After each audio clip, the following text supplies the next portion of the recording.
ನಮಸ್ಕಾರಗಳು. ನಾನು ಪ್ರತಾಪ್ ಸಿಂಹ. ಕನ್ನಡದಲ್ಲಿ ಬಹಳಷ್ಟು ಜನ ನಟರು ದೊಡ್ಡ ಸ್ಟಾರ್ಗಳಾಗಿ ಹೊರಹೊಮ್ಮಿದ್ದಾರೆ. ಆದರೆ ಕಲ್ಟ್ ಫಾಲೋಯಿಂಗ್ ಯಾರಿಗಾರಿದೆ ಅಂತ ಹೇಳಿದರೆ ಅದು Darshan, one and only Darshan ಅವರಿಗೆ ಮಾತ್ರನೇ ಆ ಥರ ಕಲ್ಟ್ ಫಾಲೋಯಿಂಗು, ಭಯಂಕರ ಹುಚ್ಚು ಅಭಿಮಾನ ಇರುವಂತಹ ಫ್ಯಾನ್ಸು ದರ್ಶನ್ ಅವರಿಗೆ ಇರುವಂಥದ್ದು.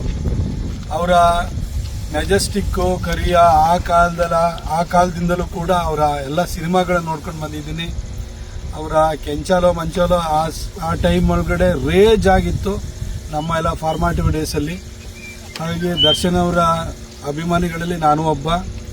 ನಮ್ಮ ಕನ್ನಡ ಚಿತ್ರರಂಗದಲ್ಲೇ ಇದ್ದು ಕನ್ನಡದ ಬೆಳವಣಿಗೆಗೆ, ನಮ್ಮ ಚಿತ್ರರಂಗದ ಬೆಳವಣಿಗೆಗೆ ದೊಡ್ಡ ಕಾಂಟ್ರಿಬ್ಯೂಷನ್ ಮಾಡಿರುವಂಥವ್ರು.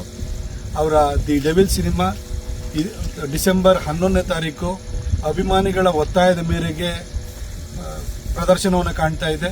ಅದು 12ನೇ ತಾರೀಕು ರಿಲೀಸ್ ಆಗಬೇಕಿತ್ತು. ಅಭಿಮಾನಿಗಳ ಒತ್ತಾಯದ ಕಾರಣಕ್ಕೋಸ್ಕರವಾಗಿ 11ನೇ ತಾರೀಕು ಗುರುವಾರನೇ ಪ್ರದರ್ಶನವನ್ನು ಕಾಣ್ತಾ ಇದೆ. ಅವರೆಲ್ಲ ಫ್ಯಾನ್ಸ್ಗಳ ಪ್ರೀತಿ, ಕರ್ನಾಟಕ ಜನರ ಪ್ರೀತಿ ಈ ಸಿನಿಮಾವನ್ನು ಗೆಲ್ಲಿಸಲಿ ಅಂತ ಹೇಳಿ ನಾನು ಹಾರೈಸ್ತೀನಿ. ಹಾಗೂ ತಾಯಿ ಚಾಮುಂಡೇಶ್ವರಿಯ ಕೃಪೆ ದರ್ಶನ್ ಅವರಿಗೆ ಸಿಗಲಿ. ಈ ಸಿನಿಮಾ ಅದ್ಭುತವಾದಂಥ ಯಶಸ್ಸನ್ನು ಕಾಣಲಿ ಅಂತ ಹೇಳಿ ಪ್ರಾರ್ಥಿಸ್ತೀನಿ. ಮುಂದಿನ ತಿಂಗಳು 12 ಅಲ್ಲ 11 ಅಂದ್ರು ಡೆವಿಲ್ ಅಂತ ನಕ್ಕಿದ್ದಾರೆ. ತುಂಬಾ ಚೆನ್ನಾಗಿದೆ ನಗು. ನನಗೆ ತುಂಬಾ ಇಡಿಸಿದೆ ದರ್ಶನ್ ಅವ್ರ ನಗು ಅದರಲ್ಲಿ. ಆಮೇಲೆ ಒಂದು 2 ಡೈಲಾಗ್ ಹೇಳ್ಬಿಟ್ಟು ಶೂಟ್ ಮಾಡುವಂತ ಒಂದು ಸನ್ನಿವೇಶ ನಾನು ಮರೆಯೋಕ್ಕಾಗಲ್ಲ.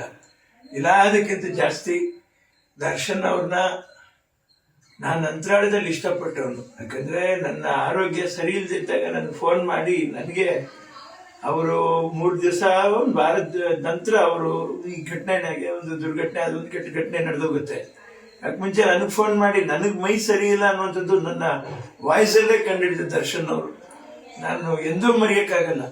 ಒಡ ಹುಟ್ಟಿದ ಅಣ್ಣ ತಮ್ಮಂದ್ರೆ ಆಗಲಿ ಅಥವಾ ಇನ್ನೊಬ್ಬರೇ ಆಗಲಿ ಮತ್ತೊಬ್ಬರೇ ಆಗಲಿ ಖಂಡಿತ ಅಷ್ಟು ಗುರ್ಸಕ್ಕಾಗಲ್ಲ. ಅವರು ನನ್ನನ್ನು D25 ಅಲ್ಲಿ ಅಣ್ಣ ನೀವು ಬರ್ತಾ ಇದ್ದೀರಾ ತಾನೆ ಅಂತ ಅವರು ಭಾರಿ ಇದಾಗಿ ಕೇಳಿದ್ರು. ಪಾಪ ನನಗೆ ಯಾಕೆ ನಾನು ಬರ್ಬಾರ್ದು, ನಾನು ಬರ್ತಾ ಇದ್ದೀನಿ ಕಣಪ್ಪ ಅಂತಾನೆ ಹೇಳಿದೆ ನಾನು. ಆ ಪ್ರೀತಿ ಅವ್ರು ಉಳಿಸ್ಕೊಂಡು ದರ್ಶನ್ ಅವರು ನನ್ನನ್ನು ಅವ್ರ ಮನಸ್ಸಲ್ಲೇ ಇಟ್ಕೊಂಡಿದ್ದಾರೆ. ನಾನು ಅವ್ರನ್ನ ನನ್ನ ಮನಸ್ಸಲ್ಲೇ ಇಟ್ಕೊಂಡಿದ್ದೀನಿ. ನನ್ನ ತಾಯಿಯವರು ಕೂಡ ಇವತ್ತಿಗೂ ಹೇಳ್ತಾ ಇದ್ದೀನಿ, ಎಂದೂ ದರ್ಶನ ನೀನು ಕೈ ಬಿಡಬಾರ್ದು ಅಂತಂದ್ರೆ. ದರ್ಶನ ನಾನು ಕೈ ಬಿಡೋದು, ನಾನು ಇಟ್ಕೊಳ್ಳೋದಕ್ಕಿಂತ ಜಾಸ್ತಿ ದರ್ಶನ್ ಅವರ ಅಭಿಮಾನಿಗಳು ಅವ್ರನ್ನ ಯಾವತ್ತೂ ಕೈ ಬಿಟ್ಟಿಲ್ಲ. ನಿಜವಾಗ್ಲೂ ನನಗೆ ದ್ವಾರಕೀಶ್ ಅವರು ನೀವೇ ನನ್ನ ತಾಯಿ ತಂದೆ ಎಂದು ಬಂದೆ ಇಲ್ಲಿಗೆ ಅಂತ ಹೇಳ್ಬಿಟ್ಟು ಹಾಡು ಬರೆದ್ರು. ನಿಜವಾಗ್ಲೂ ಅಭಿಮಾನಿಗಳೇ ದರ್ಶನ್ ಅವ್ರಿಗೆ ತಾಯಿ ತಂದೆ ಆಗಿರ್ತಾರೆ. ಅವರು ಯಾವತ್ತೂ ದರ್ಶನ್ ಅವ್ರನ್ನ ಕೈ ಬಿಡಲ್ಲ. ಅದು ನನಗೆ ಚೆನ್ನಾಗಿ ಗೊತ್ತು. ನಾನು ಹೇಳಿ ದರ್ಶನ್ ಅವ್ರಿಗೆ ಒಂದು ಪ್ರಮೋಷನ್ ಕೊಡಬೇಕು ಅನ್ನುವಂಥ ವ್ಯಕ್ತಿತ್ವವನ್ನು ಯಾವುದು ನನ್ನ ಹತ್ರ ಇದೆಯೋ ಅದು ನನಗೆ ಗೊತ್ತಿಲ್ಲ. ಆದರೆ ದರ್ಶನ್ ಅವ್ರಿಗೆ ಪ್ರಮೋಷನ್ ಕೊಡದಿರೇ ಜನ ಅವ್ರಿಗೆ ಪ್ರಮೋಷನ್ ಕೊಟ್ಟು ಜನನೇ ಅವ್ರನ್ನ ಈ ಚಿತ್ರನ ಅಪಾರವಾದ ಅಭೂತಪೂರ್ವವಾದ ಒಂದು ಯಶಸ್ಸನ್ನ ಗಳಿಸಿ ಇಡೀ ಕರ್ನಾಟಕ ಅಲ್ಲ, ಇಡೀ ಭಾರತ ದೇಶ ಅಲ್ಲ, ಇಡೀ ವಿಶ್ವನೇ ತಲೆ ಎತ್ತಿ ವಾಪಸ್ ತಿರುಗಿ ನೋಡ್ಬೇಕು. ಒಬ್ಬ ಮನುಷ್ಯನಿಗೆ ಇಂಥ ಒಂದು ಅಭಿಮಾನಿಗಳ ಒಂದು ಸಮೂಹನೇ ಇದೆಯಾ ಅಂತ ಆಶ್ಚರ್ಯ ಪಡ್ಬೇಕು. ಆ ಥರ ನಡೆಸಲಿ ಅಂತ ನಾನು ನನ್ನ ತಾಯಿಯವ್ರ ಹತ್ರ, ಭುವನೇಶ್ವರಿ ತಾಯಿ ಹತ್ರ, ದರ್ಶನ್ ಅವ್ರಿಗೆ ಜನ್ಮ ಕೊಟ್ಟ ತಾಯಿಯವರು, ಅವ್ರ ತಂದೆಯವರು ತೂಗುದೀಪ್ ಶ್ರೀನಿವಾಸರವರು, ಅವರ ಆಶೀರ್ವಾದ ಈ ಚಿತ್ರಕ್ಕೆ ಸದಾಕಾಲ ಇರಲಿ ಅಂತ ಅವ್ರ ಕುಟುಂಬ ವರ್ಗದವರು ಸಂತೋಷ ಪಡ್ಲಿ ಅಂತ ಹೇಳ್ಬಿಟ್ಟು ಹೇಳ್ತಾ ಇದ್ದೀನಿ. ಎಲ್ಲದಕ್ಕಿಂತ ಹೆಚ್ಚಾಗಿ ಅಭಿಮಾನಿಗಳಿಗೆ ಸಂತೋಷ ಸಿಗ್ಲಿ. ನೊಂದು ಹೊರಗಡೆ ಇರಬೇಕಾಗಿತ್ತು ನಮ್ಮ ದರ್ಶನ್ ಅವರು. ನೊಂದು ಪಾಪ ಕಾರಾಗೃಹದಲ್ಲಿದ್ದಾರೆ. ತುಂಬಾ ನೋವಾಗುತ್ತೆ ಮನಸ್ಸಿಗೆ. ದರ್ಶನ್ ನಮ್ಮ ಜೊತೆ ಇಲ್ವಲ್ಲ, ವಿಚಾರ ಕಷ್ಟ ಆಗುತ್ತೆ ಮನಸ್ಸಿಗೆ. ಒಳ್ಳೇದಾಗ್ಬೇಕಾಯಪ್ಪ, ದೇವ್ರು ಒಳ್ಳೇದು ಮಾಡ್ತಾರೆ ಅನ್ನೋ ನಂಬಿಕೆ. ಇಲ್ಲಾಂದ್ರೆ ದೇವರೇ ಇಲ್ಲ ಅಂತ ಹೇಳ್ತೀನಿ ನಾನು.